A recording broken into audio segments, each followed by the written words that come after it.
Hi guys, it's Angie with Fun Endeavors Tie-Dye Lab. Today I'm going to make some incline twist shirts using some of the seasonal dyes that Dharma put out called the zombie dyes.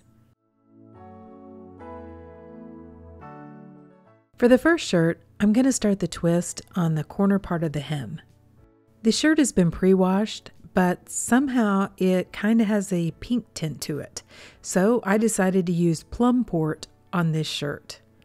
It's a ladies shirt, and it's an Old Navy brand. It's a V-neck. It's 100% cotton, but it's a little bit thinner than like a traditional Gildan. I just held the shirt up to a pure white shirt to kind of show you how it is tinted. I'm grabbing the part or the corner part of the hem, and that's where I'm going to start the twist. I'm just grabbing it and twisting the shirt from both ends as I go along. I want to twist it till it's pretty tight, but I don't want to keep twisting it until it starts to twist in on itself. Once I have the shirt twisted, I'm going to place it down inside of a piece of vinyl guttering. Then, to keep the shirt from sliding all the way down, I'm going to go ahead and tie a piece of kite string onto the end and clip it onto the end of the piece of vinyl guttering.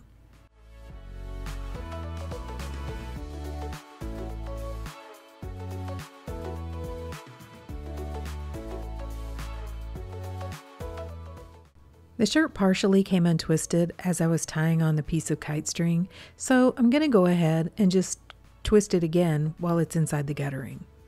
By the way, this shirt is still partially damp.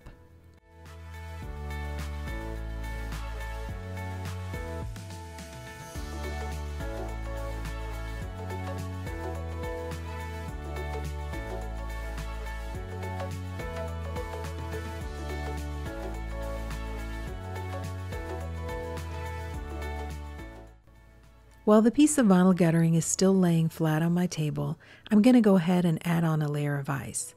I think it's easier to go ahead and add the ice on top of the shirt while it's still laying flat on the table. I'll go ahead and incline it in just a few minutes.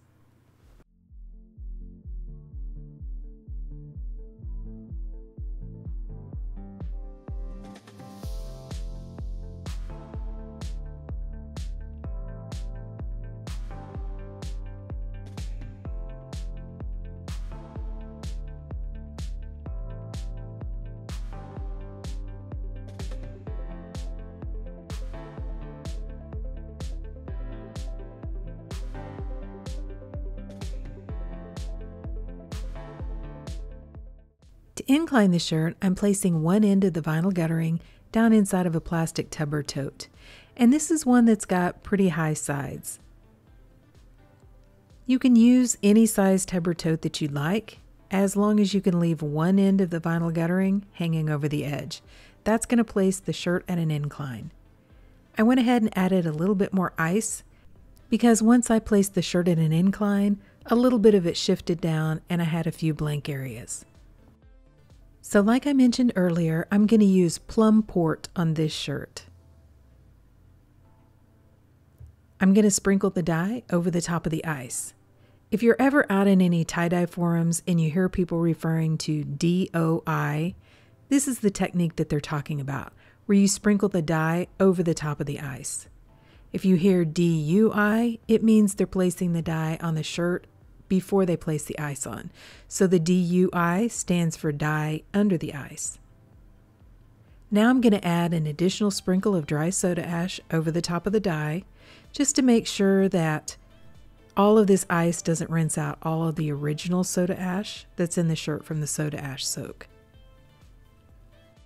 Okay, so I'm going to put this shirt aside and let's start on the second one. The next shirt is going to be a side twist. And for this shirt, I'm going to use a Gildan Ultra Cotton shirt. And I'm going to use fatigue green. I have the shirt inside out, and I'm going to grab an area on the side of the shirt, kind of in the armpit area, lift the shirt up off the table, and I'm going to start to twist it. Before I get the entire shirt twisted, I decided to go ahead and tie the kite string on the end of the shirt. Then I'm going to place the shirt down inside of the piece of vinyl guttering and continue to twist.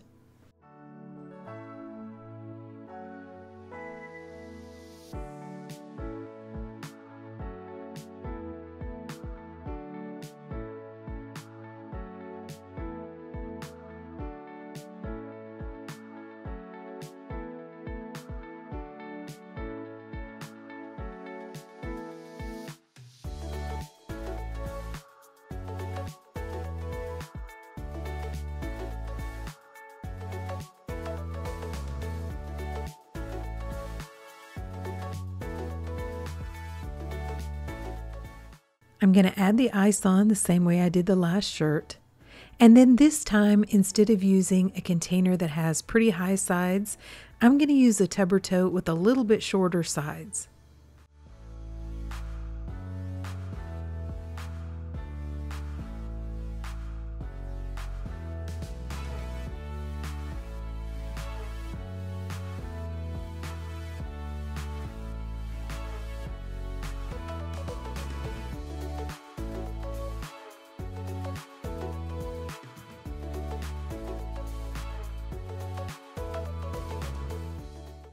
I'm going to sprinkle the fatigue green over the top of the ice, add on a little bit more dry soda ash, and then place this shirt aside. I actually put these shirts outside and allowed the ice to melt. Then after the ice melted, I brought them inside and I let them process for about 48 hours before I rinsed them out.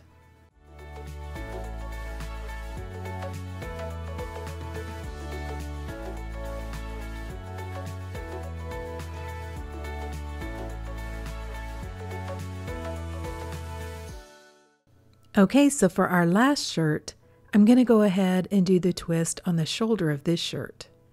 And for this one, I'm using Ashes to Ashes. This shirt is also a Gildan Ultra Cotton t-shirt. Okay, so I'm going to grab the shoulder area of the shirt and begin the twist. I did a quick check to make sure it was actually going to fit inside of my piece of guttering. I have shorter pieces of guttering, and then I have 2 longer pieces of vinyl guttering. And I prefer to use the shorter ones if possible because the longer ones are pretty long and sometimes they're a little bit difficult to navigate. They stick out pretty far and they're not quite as easy to take to the sink to rinse. Okay, so I'm going to do the rest of this shirt the same way I did the other 2. I'm going to tie my string onto the end, clip it onto the end of the guttering, then add ice on top, and this time I'm going to incline the shirt in one of the shorter plastic tub or totes, just like I did the last shirt.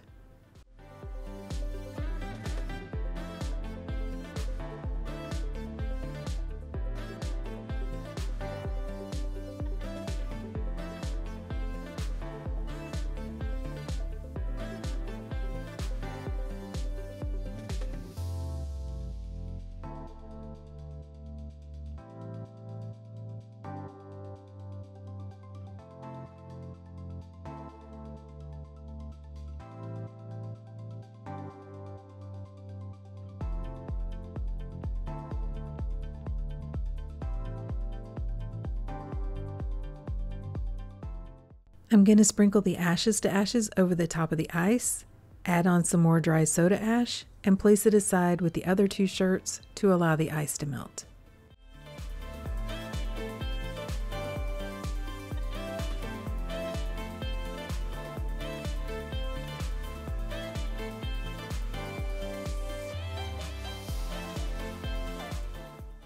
Okay, so it's been 48 hours since all the ice melted, and let's start to rinse them. I'm going to go ahead and take off the string that I tied onto the end of each one. Then I'm going to begin rinsing each shirt in cold water to rinse out the soda ash. Then after rinsing the soda ash out of the shirt, I'm going to go ahead and warm the water up to hot and continue rinsing in hot water to rinse out the excess dye that didn't bond with the fabric. I'm going to rinse each one of the shirts the same way. But instead of rinsing each shirt for a really long time, what I'm going to do is I'm going to run some really hot water in my utility sink, place a little bit of Blue Dawn dish soap in the hot water, and then place the shirt inside and allow it to soak. I'll keep changing out that water after it cools off, and I'll continue that soaking process until the water is running or remaining almost clear. Then I'm going to put all of the shirts together into my washing machine along with some Dharma's Professional Textile Detergent and wash them using a hot water cycle. After the shirts were washed and dried, I gave them a quick iron and let's see what they look like. Okay, so I'm going to show you the shirts in the order in which I dyed them. So this is the first one that was the lady's shirt dyed with plum port. And I think it looks really pretty. I added way too much dye though for this shirt. The fabric was pretty thin and I just way oversaturated the top of the ice. So I don't have a whole lot of color splits showing up. I do have a few, but I do have some pretty big chunks of dye. So like some pretty dark splotches of dye on the shirt as well. I do think it's pretty though, and I like the dye movement. So I like doing the twist from the corner. I think that looks really pretty. So I really don't know that this shirt is a super fair assessment of this color. I got a lot better color splits on my dye swatch.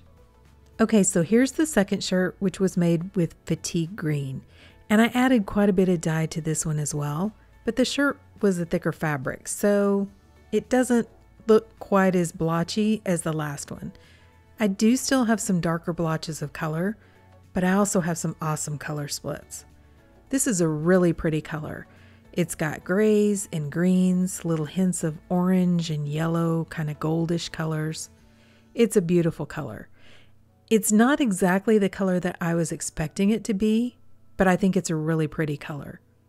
I'm not entirely sure what color I was expecting it to be, but it has more gray in it than I thought it was going to. And I also think it looks cool to put the twist like on the side. This one I think looks very mossy. It looks like moss growing on a tree, or I don't know, I just really like this color. Super earthy. Here's the last shirt made with Ashes to Ashes, and I love this color. I think this one is beautiful too. Again, I was a little heavy-handed on the dye, and I do have some blotches, but I think that the color splits on this one are gorgeous as well. This color has got, gray and purple, hints of pink, kind of a tealish green shade. It's just a really pretty color. I actually think it would pair really well with plum port. It's got some of those same shades in the color splits. And I do like the twist starting on the shoulder as well. I think that looks really cool. I've included my color swatches for all 6 of the zombie colors that Dharma released this year. If you happen to be watching this video after, say, fall or winter of 2023, you may not be able to get these colors from Dharma anymore without having to buy them in very large quantities. I'll put a link down below to where you can buy them from Dharma in 2023, and I'll also put a link down below to a Facebook group called Tie-Dye Supplies Marketplace. There are people on that forum who normally sell these colors in smaller quantities. They buy them in the larger quantities, then repackage them to sell. So here's a photo of all 3 of the shirts side by side. And if you watch a lot of my videos, you know that I really like this incline twist to show off the color splits from a color. Like I said, I was a little too heavy-handed on the dye with these 3 shirts. If I would have held back a little bit, added a little bit less dye, you definitely would have seen the color splits a lot better. For sure in the plum port.